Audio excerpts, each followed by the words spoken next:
The third episode of President Curtis arrives a week later, and even though he has many responsibilities, he prefers to spend his time in front of his digital mirror, seeing how all the suit colors that exist would look on him. This new mirror is a complete marvel. It not only shows how custom-made suits look on him, but it is also completely configurable, and the president has spent the last few hours standing there instead of running the nation. A few seconds later, we find out why it is so important that he wears an ideal suit. It turns out that today is his ex-wife's inauguration, and even though they divorced and she became governor, that does not mean he cannot go and make her feel jealous. But the meeting is interrupted by Janice, and the president has to put on pants to receive the head of national security, who has a very important matter to discuss with them. It turns out that this man has come to see O'Doyle and hand him a sanction since he broke a congressman's arm in 5 parts during an event where this man held a replica of an ancient weapon in front of the president. The event happened during an award-winning exhibition of ancient weapons, and this is the 3rd sanction he receives, so he will have to show up for a new evaluation.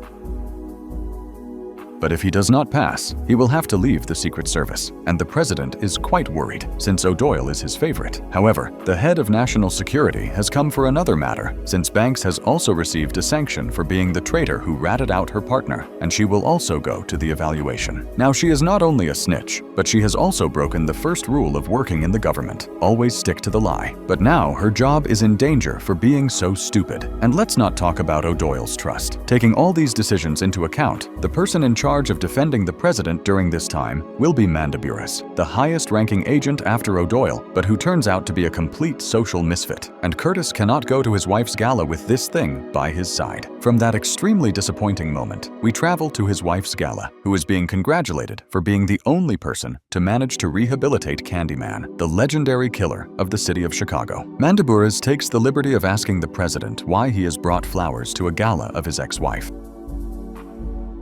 He won't be thinking that this is some kind of date or that he will have any chance of winning her back, because that ship has already sunk. However, the president makes it clear that if he needs his opinions or his help, he will put himself in front of a bullet. Until then, he asks him to stay in line. 2 seconds later, his ex-wife finally appears, wearing a white suit, and the president regrets not having chosen that color, showing that in reality he does want to win her back, but she does not seem to want the same. The only thing she asks is that he does not make any scene or draw attention. The only reason she invited him is so that he would not be hurt in the tabloids when they criticize him for not attending the inauguration of his ex-wife. So the only thing he should do at this moment is stay calm and fly under the radar so that she can have the peace of the night. From this moment until the end of the evening with the photo, he must pretend that he is invisible and not get too close to her during the photo, or they might think they are still related. But if he gets too far, they might think they are upset, so an average distance would be ideal.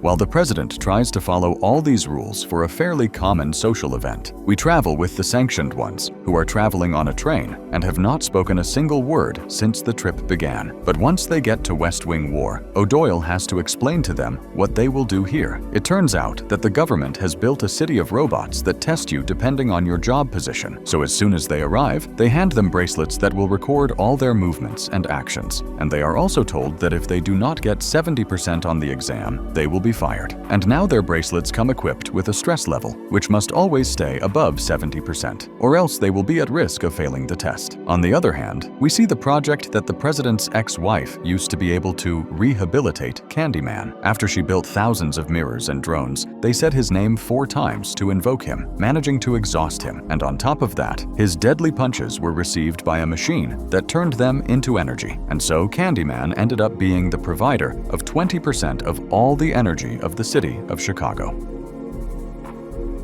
These proposals have achieved immediate success, and that is why his ex-wife is being honored tonight, not only for her rise to power, but for her very promising career, which could lean toward the presidency. At the edge of the room, Curtis is quite annoyed and bored. He would like to leave, but he knows that would make her angry, and he would feel very disappointed. Luckily, a waiter with a strange attitude appears, and the president can see that he has a tattoo of the Chicago Werewolf Union, which means he is someone dangerous. As soon as the guy enters the kitchen, the president follows him and starts asking him questions about the food they will serve, managing to put him between a rock and a hard place and get him to reveal that he is a werewolf, transforming right in front of him. With his claws, the wolf tries to kill the president, who ends up covering himself with a tray of bread. But with each swipe, the tray resists less and less, and his life is in danger. But since Mandibures is nowhere to be seen, the president has no other choice than to blind the beast by throwing hot sauce at its eyes.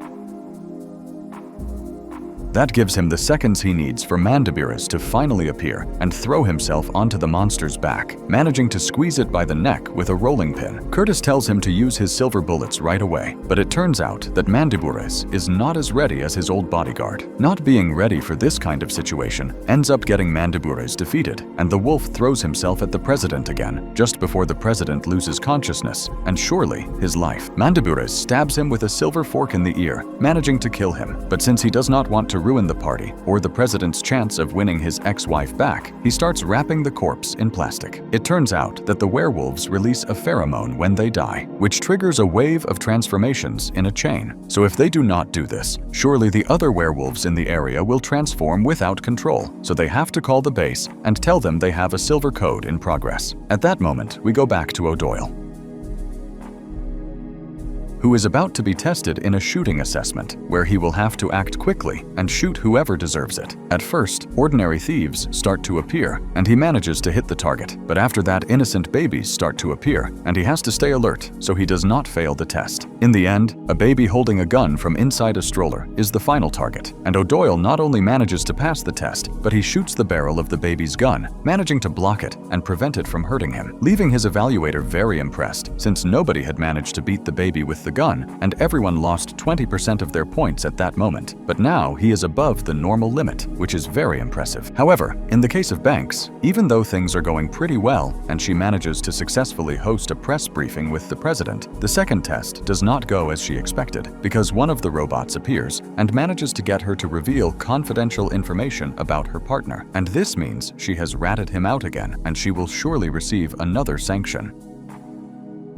The anger of being so stupid ends up lowering her 30% of her comm points, which means she is at the edge of failing the test and will have to do much better. Back with the president, he and Mandibures carry the corpse to the rooftop, where a flying incinerator quickly arrives to get rid of the evidence and provide them with weapons they might need. After that, the president tries to go back and behave decently at the party. However, a new wolf alert comes from the stairs, and now they face two, not just one. Luckily, the president has put on a fairly resistant custom-made armor under the suit that allows him to throw silver punches, so now he does not need Mandibure's help to stay alive. In the case of Banks, she goes to the administrator to ask her to reset her test, since it is not her fault that a robot tricked her into saying something she should not have. But what she really ends up doing is ratting out the robot. So now she has received a double fault for being a double snitch, and her percentage keeps going down. So she decides to skip a couple of steps and directly connect to the brain of some robots to reset her file. But by accident, she ends up making them aware that they are robots, and these begin to act in a killer way, getting rid of the agents who were doing their test. So now the whole plant has become a war zone between humans and robots, and O'Doyle has to intervene to save her life. On the other hand, the rest of the werewolves end up ambushing the party and trapping the guests. Anyone who tries to escape gets shot with a werewolf tooth, which causes this person to end up infected and become one of them. But that is not all. The werewolves also want money, and they have left a device on the table for Beverly, the president's ex, to transfer all the funds from her campaign, or they will detonate a bomb loaded with fangs that will turn everyone into werewolves. Back with Banks and O'Doyle, the place is complete chaos. The agents are dying one after another, and the fire consumes the buildings. Besides that, the train is no longer an option to escape, so they have to flee through the tunnels. But when O'Doyle runs out of bullets and ends up being ambushed by the baby with the gun, whom he beat in the previous test. Luckily, after a battle of looks, the baby lowers the gun and lets him escape, managing to reach Banks, who is fighting with some robots in the tunnel. But she asks herself why O'Doyle could not leave the baby and has brought it with him. The bad news is that the baby will not stop crying, so they have to hide in an office, while Banks connects directly to its brain to simulate a full stomach and make him very very sleepy. This will prevent him from ruining the escape. But since there is a group of robots ahead that they have to cross, O'Doyle sinks into a trance since, as we remember, he is unable to lie, and Banks will have to carry him on a stretcher and pretend to be a robot. Luckily, she is good at lying and manages to make the robots attack someone else. But when she is about to walk away, the baby starts crying, and now she has to start running while trying to wake up O'Doyle. When he finally comes out of his trance, he starts shooting, and the team reaches the exit train. Right when they cross the doors, the test ends, and they get the approval. But the rest were not so lucky, since the whole place is full of corpses and killer robots. While that happens, we go back to the party, where Beverly has taken control of the situation and has sent for an armored vehicle shaped like a bean, which manages to take almost everyone out safely. But Mandibures sacrifices himself for the president and ends up being hit by several fangs. Even though Mandibures is now a werewolf, his transformation has not been unleashed yet. So he and the president take a couple of weapons from the rescue vehicle and decide to catch the one who caused all this. However, Beverly asks them not to kill anyone and to try to arrest them, since even they deserve a second chance. The problem is that there are too many of them, and maybe what she is asking is impossible. Between the three of them, they can only get rid of one of the monsters, and the rest join for a combined attack. Luckily for them, the weapons they brought fire silver chains, which allows them to keep them knocked down and lose all their strength. The bad news is that when they finally reach the recording studio, from where the message was being broadcast, they find a group of werewolves who have weapons, and now they are completely surrounded. Beverly tries to talk to the werewolf leader and tell him that his program can give him back his humanity. If he has ever thought about becoming a human again and trying it again, she can give him this chance. It is here that Mandibures finally gives in to his transformation and becomes a much bigger werewolf, managing to attack the rest of the group. But the leader grabs Beverly by the neck and drags her to the bathroom. There, he puts a gun to her head, and when he is about to shoot her, she screams the word Candyman many times, making her friend, the reformed killer, come out of the mirror and kill the leader of the werewolves.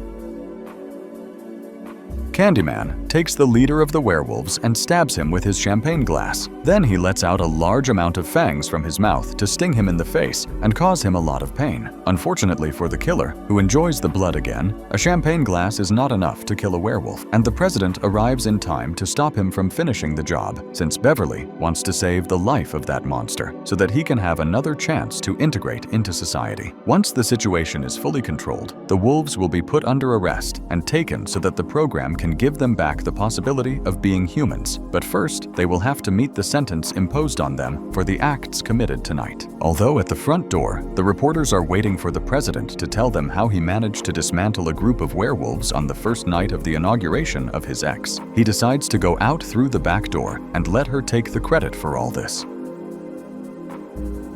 The night ends with the president walking back home with Mandibures, who now likes him a little more, but he asks to go by the park, since he is very eager to play with a ball for a few minutes. Once home, we can see the president taking a shower, trying to get rid of all the wet dog smell that he got during the battle. And in a post-credits scene, we can see that one of his scientists has managed to invent a collar that will be very useful for Mandibures. Dr. Finch has called it the Collar of the Moon, and it emits a small dose of silver that will allow him to control when he feels the anxiety of transforming, and this allows him to return to active service. But now that he is a werewolf, his age has been readjusted, and he still has 35 years of service ahead of the nation. This is because they calculated his age in dog years, so Mandibures, who was close to finally living off his pension, now has to start from scratch, and the president could not be happier with this.